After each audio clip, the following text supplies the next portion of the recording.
सूर्य सा प्रकाश फैला जग में उनका नाम, साधु संग की धारा में चमके श्री राम कृष्ण। श्री राम कृष्ण वचनामृत एपिसोड नंबर 44 क्रमशः विजय।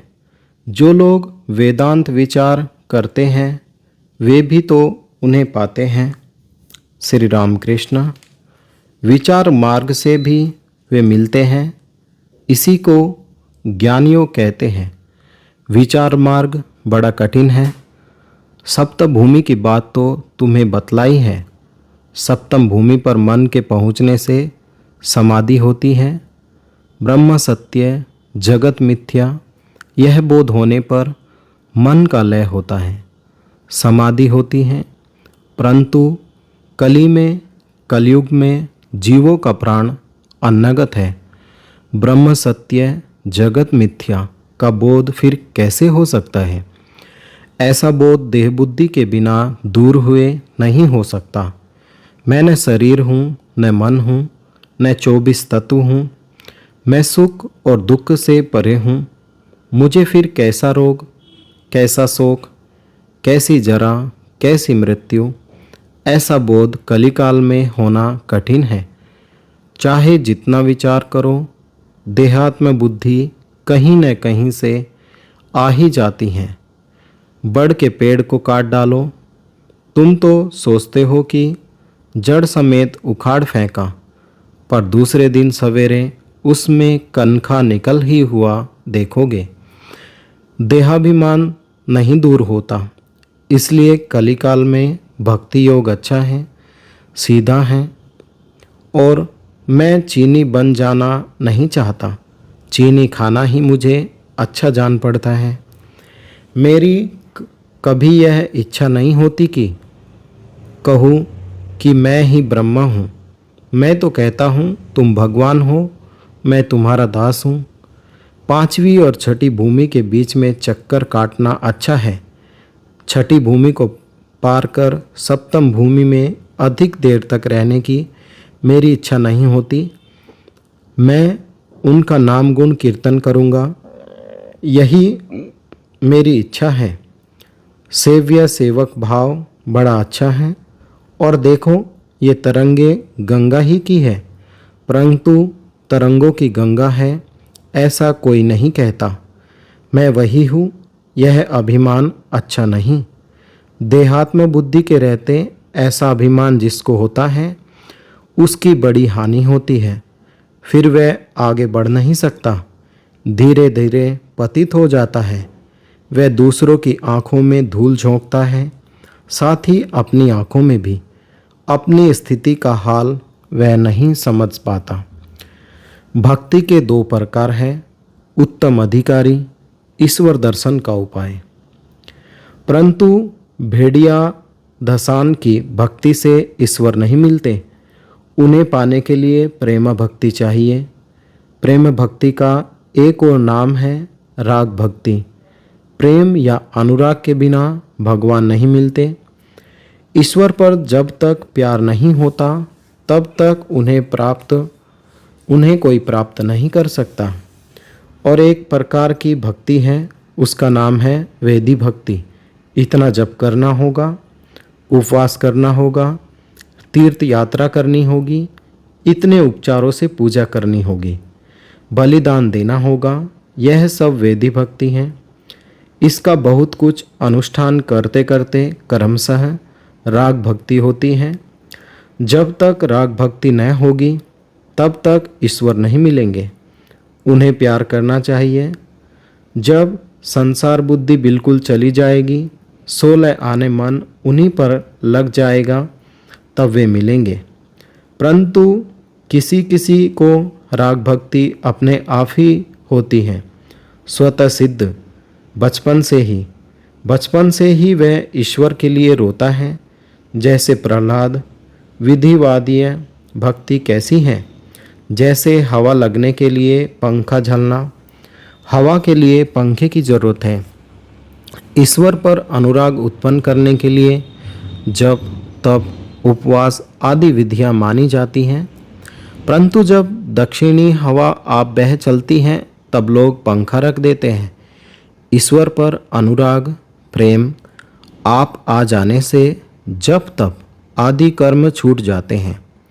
भगवत प्रेम में मस्त हो जाने से वेद कर्म करने के लिए फिर किसको समय है। जब तक उन पर प्यार नहीं होता तब तक वह भक्ति कच्ची भक्ति है। जब उन पर प्यार होता है तब वह भक्ति पक्की भक्ति कहलाती है। जिसकी भक्ति कच्ची है वह ईश्वर की कथा और उपदेशों की धारणा नहीं कर सकता। पक्की भक्ति होने पर ही धारणा होती है। फोटोग्राफ के शीशे पर अगर स्याही सिल्वर निट्रेट लगी हो तो जो चित्र उस पर पड़ता है वह ज्यों का त्यों उतर जाता है, परंतु सादे शीशे पर चाहे हजारों चित्र दिखाए जाए एक भी नहीं उतरता। शीशे पर से चित्र हटा कि वही ज्यों का त्यों सफ़ेद शीशा। ईश्वर पर प्रीति हुए बिना उपदेशों की धारणा नहीं होती। विजय महाराज, ईश्वर को कोई प्राप्त करना चाहे, उनके दर्शन करना चाहे तो क्या सिर्फ भक्ति से काम सध जाएगा? श्री राम कृष्ण, हाँ, भक्ति ही से उनके दर्शन हो सकते हैं, परंतु पक्की भक्ति, प्रेम भक्ति, राग भक्ति चाहिए। उसी भक्ति से उन पर प्रीति होती है। जैसा बच्चों का माँ पर प्यार, माँ का बच्चे पर प्यार और पत्नी का पति पर प्यार होता है, इस प्यार, इस राग भक्ति के होने पर स्त्री पुत्र और आत्मीय परिवार की ओर पहले जैसा आकर्षण नहीं रह जाता। फिर तो उन पर दया होती है। घर द्वार विदेश जैसा जान पड़ता है। उसे देखकर सिर्फ एक कर्मभूमि का ख्याल जागता है। जैसे घर देहात में और कलकत्ता है कर्मभूमि। कलकत्ते में किराए के मकान में रहना पड़ता है कर्म करने के लिए। ईश्वर पर प्यार होने से संसार की आसक्ति, विषय बुद्धि बिल्कुल चली जाती रहेगी। विषय बुद्धि का लेश मात्र रहते उनके दर्शन नहीं हो सकते।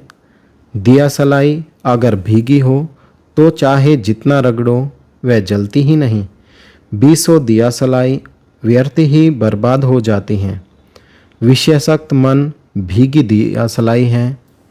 श्रीमती राधिका ने जब कहा मैं सर्वत्र कृष्णमय देखती हूँ, तब सखिया बोली, कहाँ, हम तो उन्हें नहीं देखती, तुम प्रलाप तो नहीं कर रही हो। श्रीमती बोली, सखियों, नेत्रों में अनुराग का अंजन लगा लो, तभी उन्हें देखोगी। विजय से, तुम्हारे ब्रह्म समाज ही के भजन में है, प्रभु बिना अनुराग के यज्ञादि करके क्या तुम्हें जाना जा सकता है? यह अनुराग, यह प्रेम, यह सच्ची भक्ति, यह प्यार यदि एक बार भी हो तो साकार और निराकार दोनों मिल जाते हैं।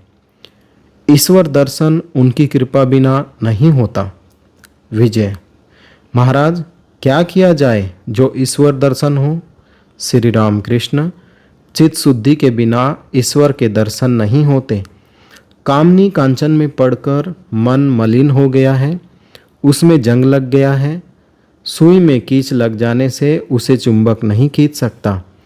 मिट्टी साफ कर देने ही से चुंबक खींचता है। मन का मैल नेत्र जल से धोया जा सकता है। हे ईश्वर, अब ऐसा काम न करूं, यह कहकर यदि कोई अनुताप करता है, रोए तो मैल धुल जाता है। तब ईश्वर रूपी चुंबक मन रूपी सुई को खींच लेता है। तब समाधि होती है, ईश्वर के दर्शन होते हैं। परंतु चेष्टा चाहे जितनी करो, बिना उनकी कृपा के कुछ नहीं होता। उनकी कृपा बिना उनके दर्शन नहीं मिलते। अगर कृपा भी क्या सहज ही होती है? अहंकार का संपूर्ण त्याग कर देना चाहिए। मैं करता हूँ, इस ज्ञान के रहते ईश्वर दर्शन नहीं होते। भंडार में अगर कोई हो और तब घर के मालिक से अगर कोई कहे कि आप खुद चलकर चीज़ें निकाल दीजिए, तो वह यही कहता है तो वहाँ एक आदमी, फिर मैं क्यों जाऊँ। जो खुद कर्ता बन बैठा है उसके हृदय में ईश्वर सहज ही नहीं आते। कृपा होने से दर्शन होते हैं, वे ज्ञान सूर्य हैं। उनकी एक ही किरण से संसार में यह ज्ञानलोक फैला हुआ है। उसी से हम एक दूसरे को पहचानते हैं और संसार में कितनी ही तरह की विद्याएं सीखते हैं। अपना प्रकाश यदि वे एक बार अपने मुंह के सामने रखे तो दर्शन हो जाए। सर्जेंट रात को अंधेरे में हाथ में लालटेन लेकर घूमता है, पर उसका मुंह कोई नहीं देख पाता, पर उसी लालटेन के उजाले में वह सबको देखता है और आपस में सभी एक दूसरे का मुंह देखते हैं। यदि कोई सर्जेंट को देखना चाहे तो उससे विनती करे, कहे साहब जरा लालटेन अपने मुंह के सामने लगाए, आपको एक नज़ारा देख लो। आज का पाठ यहीं तक। ओम निरंजनम नित्यमनंतरूपम भक्तानुकंपाधृतविग्रहं वे ईशावतारं परमेशमिड्यं तं रामकृष्णं शिरसा नमामि। जय श्री राम कृष्ण।